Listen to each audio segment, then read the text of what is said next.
अस्सलामुअलैकुम वरहमतुल्लाहि वबरकातुहू। जैसा कि वक्त बहुत हो चुका है और हमारे बड़े बुजुर्ग सब बहुत चीज़ों पे बात कर चुके हैं, लेकिन मैं बहुत छोटे टाइम लेकर के मुख्तसर सी इस पर मैं बात करना चाहता हूँ। वो है कि हमारे माशरे के अंदर तालीम की ज़रूरत, तालीम के साथ साथ साइंटिफिक टेम्परामेंट और हमारे देश और दुनिया के अंदर मुसलमानों के हालात के ऊपर मैं बात करना चाहता हूँ। सबसे पहले ये है कि हमारे लिए तालीम क्या है। हमारे लिए तालीम वो चीज़ है, वो अख्तियार है जो हमें एक बेहतर इंसान बनाने में और एक बेहतर अक्लमंद इंसान बनाने में बहुत ज़्यादा हेल्पफुल होता है। जिस तरीके से अल्लाह ताला फरमाते हैं अल्लमल इंसान मा लम यअलम, कि इल्म ही इंसान को एक बेहतर इंसान बनाता है। इसलिए अल्लाह ताला फरमाते हैं और नबी ने हमारे कुरान शरीफ में इस बात को बहुत साफ साफ लिखा गया है कि अगर जरूरत हो तो इंसान को इल्म हासिल करने के लिए चीन तक जाए, यानी कि इतनी दूर तक के सफर करने की बात करते हैं। लेकिन आज हमारे माशरे के अंदर तालीम को लेकर के अपने गांव से बाहर निकलना भी बहुत मुश्किल होता है। हम ये सोचते हैं कि तालीम अपने पास हो जाए, जितनी करीब हो उतना बेहतर है। ये तो सही बात है, तालीम पास होनी चाहिए, अगर नहीं भी है चाहे जितनी भी दूर हो, हमें तालीम हासिल करने के लिए घर से बाहर निकलना चाहिए। जिस तरीके से हम बाकी कामों के लिए घर से निकलते हैं, उसी तरीके से हम तालीम के लिए भी घर से निकले, चाहे उसके लिए अपने गांव हो या बाहर हो या शहर हो या देश से बाहर जाने की बात हो, हमें तालीम के लिए बाहर निकलना चाहिए। और ये तालीम दीनी तालीम और दुनियावी तालीम, हम इस चीज को बहुत बारीकी से दो हिस्सों में बांट देते हैं। दरअसल ये बात दोनों एक ही है कि हम जब दीन की तालीम हासिल करते हैं तो उससे हम अपनी दुनिया की ज़रूरत की चीज़ें भी पूरा कर सकते हैं। अल्लाह ताला फरमाते हैं कि हमारे जो भी ज़रूरत है हम नमाज से अल्लाह के बताए हुए रास्ते पे निकल करके हम उसे पूरा कर सकते हैं। अल्लाह ताला फरमाते हैं कि जिस तरीके से हमें तालीम एक बेहतर इंसान बनाता है, उसके साथ साथ हमें बाकी चीज़ों पे भी फोकस करना चाहिए। अगर हम दुनियावी तालीम हासिल करते हैं, मान लीजिए अगर हम डॉक्टर बनते हैं, अगर हम इंजीनियर बनते हैं, तो हमारी ईमान का पुख्ता होना बहुत ज़रूरी है। उससे क्या होता है कि जब एक दीनी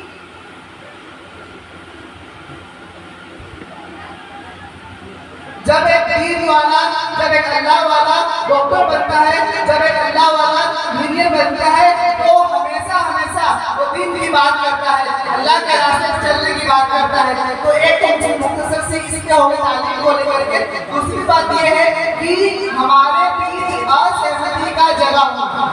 हम हमेशा समझते हैं कि जो हम बात कह रहे हैं या जो बात हम कहना चाहते हैं, सभी लोग इस बात पे हमारा साथ दें। साथ देना जरूरी है, इत्तेहाद होना जरूरी है।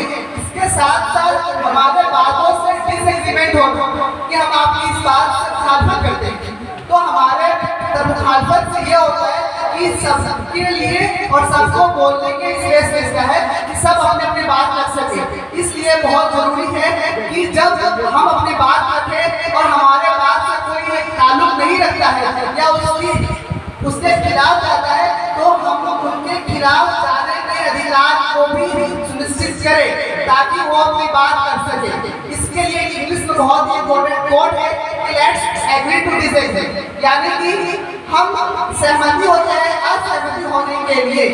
एक और तीसरी बात ये है कि हमारे देश के अंदर मुसलमानों की हालात आप सभी वाकिफ हैं, जिस तरीके से हम अपनी जिंदगी जी रहे हैं, और खास तौर पे अगर देखा जाए पूरे देश के अंदर, तो हमारी जो तालीमी इरादे हैं, चाहे वो यूनिवर्सिटी हो, मदारिस हो या मकतब हो, उसमें लगातार सरकार की तरफ से और प्रशासन की तरफ से अटैक किया जा रहा है। इसलिए बहुत जरूरी है कि हम सभी अवाम अपने इदारे के साथ, तालीमी इदारे के साथ मजबूती के साथ खड़े हो और उसमें काम करने वाले इमाम साहब हो, चाहे मुअज्जिन हो या जो भी लोग उनसे जुड़े हुए हैं, हम उनके साथ कदम से कदम मिला करके चले। और कदम से कदम मिला करके चलने की बात यह है कि हम उनकी जो तनख्वाह है, उनके लिए जो वजीफे हैं, हम उसमें बढ़ चढ़ के हिस्सा लें। हम बाकी चीजों में खर्च करने के लिए बहुत आसानी से खर्च कर देते हैं।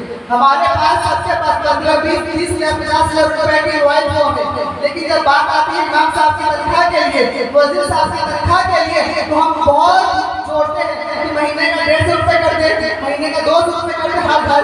क्यों? जबकि हम एक दिन में 200 रुपए खर्च कर देते हैं। इसलिए बहुत जरूरी है जो इंसान हमारे मुआशरे के सभी बच्चों की तालीम की जिम्मेदारी ले रहे हैं, वो दिन रात इसमें लगे हुए हैं, तो हम उनकी भी ख्याल करें। और ख्याल करने का मसला ये है कि हम उनकी माली हिसाब से उनके लिए हेल्प करें और उनको सपोर्ट करें, ताकि वो उसमें लगे रहे। और आज सबको पता है किस तरीके से महंगाई बढ़ती जा रही है, तो हम उनकी माली एतबार से उनकी सहायता करें और उनकी तनख्वाह में इजाफा करें। और चौथी बात यह है कि जिस तरीके से मुसलमानों पे देश और दुनिया के बाहर जुल्म हो रहा है, इसके पीछे दुनिया के बहुत से कारण हैं, जो मुझसे 2-3 कारण है, मैं इस पर बात करना चाहता हूँ। पहली चीज ये है कि हम आपस में बहुत बटे हुए हैं। हमारे देश के अंदर या देश से बाहर शिया सुन्नी के नाम पे, देवबंदी बरेलवी के नाम पे, शहरी और ग्रामीण के नाम पे अलग अलग हिसाब से अलग अलग नस्लों में अलग अलग फिरकों में बटे हुए हैं। तो बहुत जरूरी है कि हम सब मिल करके इकट्ठे हो करके हमारी जो भी मसाइलें हैं हम उससे सॉल्व करें, उसे हल करें। और साथ में जो अलग चीजें ये है कि जिस तरीके से मुसलमानों पे, चाहे फिलिस्तीन के मुसलमानों पे जुल्म हो रही है, चाहे लेबनान पे, चाहे यमन पे, चाहे सीरिया के अंदर, इसके ऊपर जो हमारे बड़े मुसलमान देश है उनका इसमें खामोश होना बहुत कुछ कह रहा है। इसलिए हम मुसलमानों का जो हमारे लीडर है, जो हमारे लीडर है मुसलमान देश से, उनका इन सभी मसलों पे खामोश